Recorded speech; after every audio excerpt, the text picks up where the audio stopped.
Movie The Witch.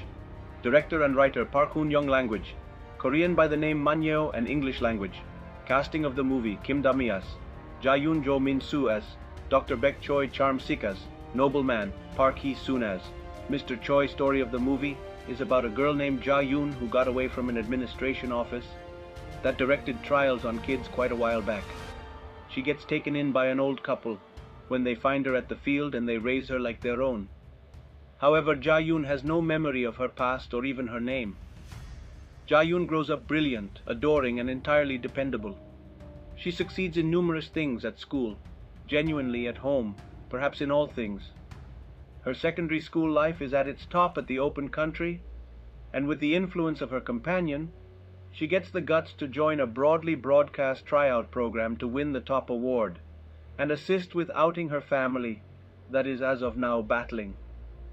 However, at that point, subsequent to showing up on the program, peculiar individuals begin showing up in her life. There's somebody who's called Nobleman, who continually shows up before her every once in a while. There's likewise Dr. Baek and Mr. Choi, who have been looking for her since she vanished quite a while back. Her once normal life out of nowhere transforms into one tumultuous wreck as a result of them, where she needs to decide to take off from them or face them. Might Ja-yoon's life at any point get back to business as usual? How is everything turning out to confront them? Have they been important for her lost recollections from the start? Will she even at any point recuperate her recollections back? Or will she keep living in obscurity? What is Ja-yoon's destiny?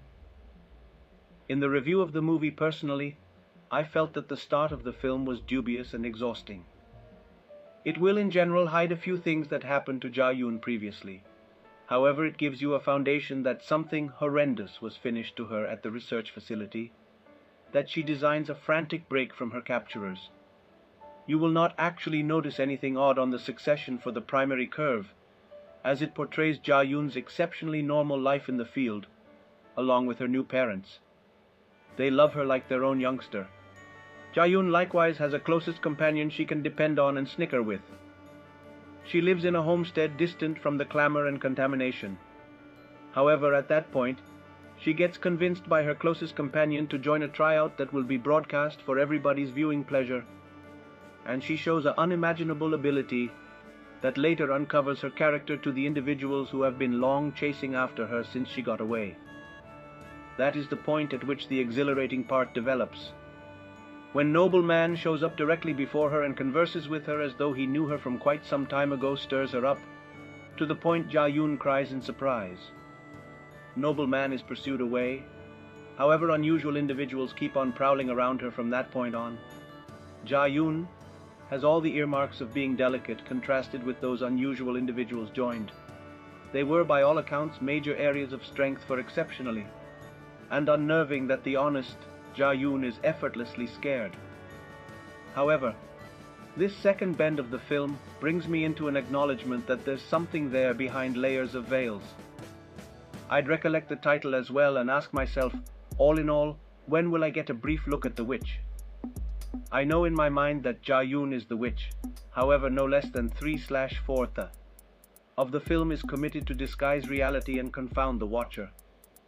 They attempt to depict Ja-yoon as a guiltless secondary school understudy who presumably never hurt a fly as long as she can remember, that it was an all-out stunner when she beat up every one of the troublemakers and afterward removed her veil.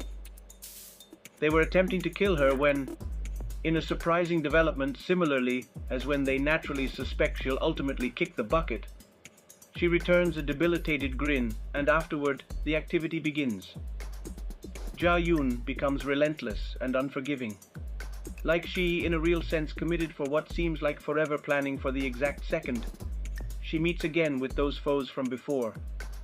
Seeing that 180-degree change from a wide-looked at blameless young lady made me think, hold up, how could she be ready to pull off a crafty person? I believed it's wiped out how bipolar Ja-yoon is.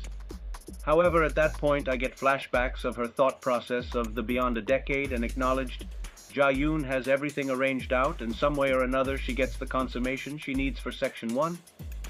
However, her main pressing concern actually has no substantial arrangement. Those are my considerations for the entire account.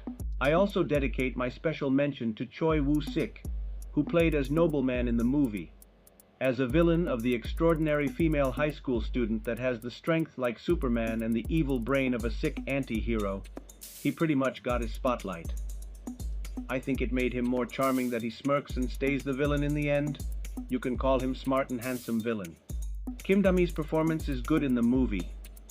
She looks sweet and innocent as the country bumpkin Ja-yoon, but then looks like bloody murderer in the body of a small kid, as the badass female protagonist who is on a mission to annihilate all of her enemies. Drama or action, you get the best out from her.